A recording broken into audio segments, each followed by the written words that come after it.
ঠাকুরের বাণী পাঠ করছি। রামনারায়ণ রাম। মা সন্তানকে লালন পালন করছে, মানুষ করছে, শত দুঃখ কষ্ট লাঞ্ছনা সহ্য করেও সন্তানকে বাঁচিয়ে রাখছে। নবজাত সন্তানের যত রকমের অসুবিধা, ব্যথা বেদনা শব্দ তার চিৎকারের মধ্যে দিয়ে, কান্নার মধ্যে দিয়েই বের হয়ে আসে। মাকে সবকিছু সহ্য করতে হয়। দিনের পর দিন, রাতের পর রাত না ঘুমিয়ে মাকে কাটাতে হয়। কেন বলো তো?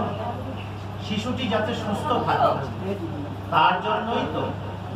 এই একটি মাত্র কারণে মা হাসি মুখে সব সহ্য করে।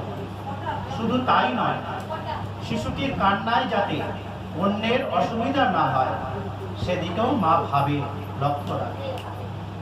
যন্ত্রণায় অস্থির হয়ে মা তো শিশুকে কোল থেকে ফেলে দেয় না, আর আদরও করে সন্তানকে বুকে তুলে রাখে।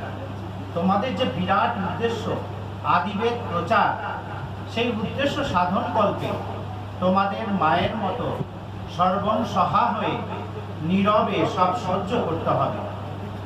মানুষ যে সংস্কারে আচ্ছন্ন হয়ে দুর্গতির সাগরে হাবুডুবু খাচ্ছে, সেই সংস্কারের দুর্গ ভেদ করে তাদের মাঝে জ্ঞানালোক বিতরণ করতে হবে।